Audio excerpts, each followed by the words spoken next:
Man yo'qotilgan avlodman. Man yo'qotilgan avlodman. Man yo'qotilgan avlodman.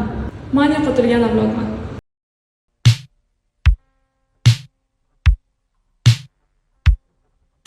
Biz yashayapmiz deymiz, lekin hayotimiz ekranning orqasida qolib ketdi.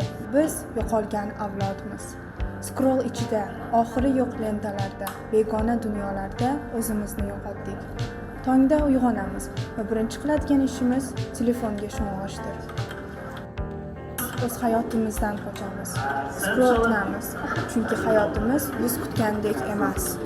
Chunki real lahzalar bizni zeriktiradi. Chunki boshqalarning hayoti biznikidan chiroyliroq ko'rinadi.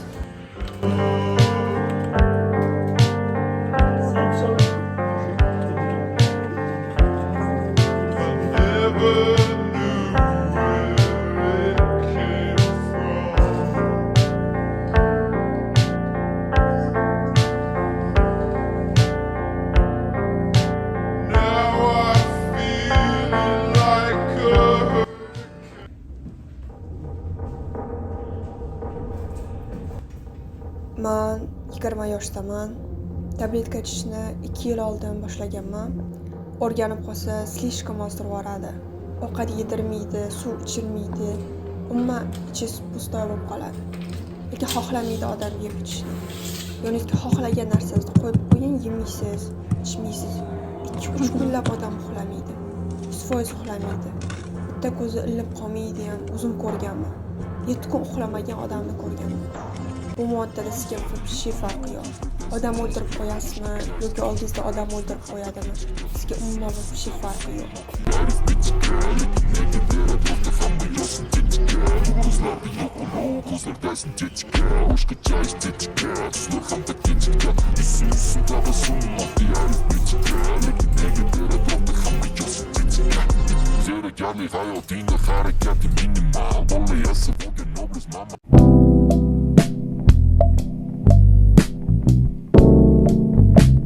Insoniyatga berilgan eng qadrli va eng ko'p qadrlanadigan ne'matdir. Ya'ni uning qadri uning kutmasligidadir. Vaqt bizni kutmaydi, aksincha o'zining ketidan yugurtiradi. Ammo shunga qaramay ming afsuski, biz insonlar uni o'zimiz uchun kerakli va qimmatli bo'lgan narsalar uchun emas, balki foydasiz ishlarga sarflab, odatlantiramiz. Oxir-oqibat dangasalik kabi illatning girdobiga g'arq bo'lib, zarur ishlarni bajarishni doimiy dazga kechirishga odatlanib qolamiz. Ya'ni kun bo'yi darslarimizni, kerakli ishlarimizni bajarish o'rniga boshqa keraksiz ishlar bilan mashg'ul bo'lamiz. Natijada esa kechasi uxlab, sog'lig'imiz uchun o'ta muhim bo'lgan ovqatni olish o'rniga hafta davomida, kun davomida amalga oshirmay taqagan ishlarimizni bajarishga o'zimizni majburlaymiz. Uxlab qolmaslik uchun hayot uchun xavfli bo'lgan va shu paytgacha ko'plab yoshlarning hayotiga zomin bo'lgan energetik ichimliklarga o'rganib qolamiz. Soxta yangiliklar, yolg'on maqolalar, muallifi noma'lum maslahatlar, buning bari yosh ong uchun xavfli. Chunki kim haqiqatni ajrata olmasa, uni boshqalar boshqaradi.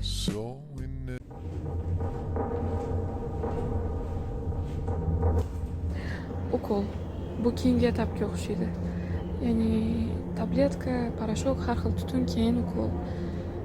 Suyuqlik venalaringizda qanaqa sizib borayotganini his qilasiz. Bu yoqimli. Avvaliga og'riqli, keyin esa yoqimli, chunki tana bo'shashishni boshlaydi. Dunyo jimib qolgandek tuyuladi. Xuddi hamma sizni qiynayotgan, sizni o'ylashga majbur qilayotgan muammolar yo'qqa chiqqandek tuyulishni boshlaydi. Bir marta qilaman, 2 marta qilaman, keyin yaxshi bo'lib ketadi deb o'ylaysiz, lekin qanaqasiga bu botqoqqa chiqib bo'lmas darajada botib qolganingizni o'zingiz tushuna olmaysiz. Tushunib yetganingizda ancha kech bo'ladi. Orqaga yo'l deyarli berk bo'ladi.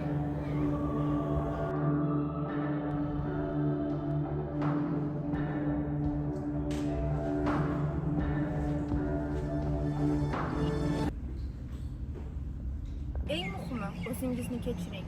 Chunki bu odat sun'iy yaratilgan va unga tushib qolganingiz uchun o'zingizni ayblamang. Ammo unda qolish bu tanlov va sizda boshqa yo'lni tanlash huquqi bor.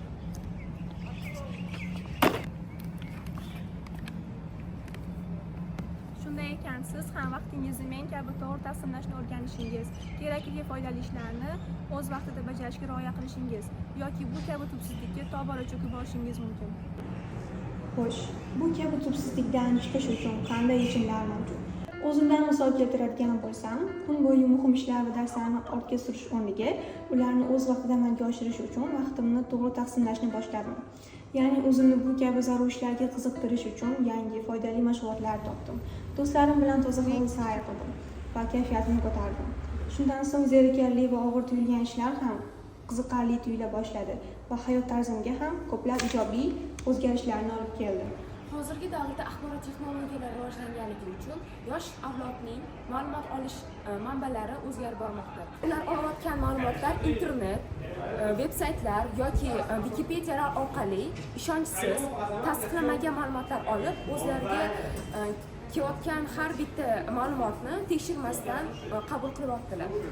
Bu turdagi xavfli ma'lumotlarni oldini olish uchun ular muallifi aniq nashriyotda o'tgan kitoblardan ma'lumot olishingiz kerak. Kitoblar ularning dunyoqarashini oshirishga, ularga kerak bo'lgan ma'lumotlarni to'g'ri yoki noto'g'riligini aniqlashga juda katta hissasini qo'shadi. 21-asr insoniyat o'z taraqqiyot davri cho'qqisiga chiqdi. Biroq shunday bo'lsa ham, biz hali ham mana bu kabi tabletkalarni uchratishimiz mumkin. Sintetika, lirika, siz bu kabi tushunchalarni hayotingiz davomida juda ko'p marta uchratgansiz. Bu nafaqat O'zbekiston yoshlari, balki butun dunyo o'smirlari orasidagi avj olib borayotgan muammolardan biridir. Bunday moddalar iste'moli o'z o'rnida chuqur reabilitatsiya jarayonini ham talab etadi. Giyohvand odamlar reabilitatsiya qilish bu juda og'ir va uzoq davom etadigan jarayon. O'zbekiston fuqarolarini esa davlat shifoxonalariga ishonch yo'q. Xususiy klinikalarda esa bironta reabilitatsiya qiladigan markaz ochilmagan. Biz bu video tayyorlash jarayonida shunaqa narsalarga guvoh bo'ldikki, inson o'zi nafsi orqali qanaqa oqibatlarga duchor bo'lganligini siz ham ko'rishingiz mumkin. Buning oxiri esa faqatgina o'lim. Xo'sh, endi aytingchi, biz kimmiz? Yo'qotilgan avlodmi? Kim bizni yo'qotishga urinmoqda? Kim bu uchun javobgar? Biz yo'qotilganlarmizmi yoki yo'q bo'lishni tanlaganlarmi? Bu savollarning javobi o'zimizda. Tanlov faqat o'z qo'lingizda.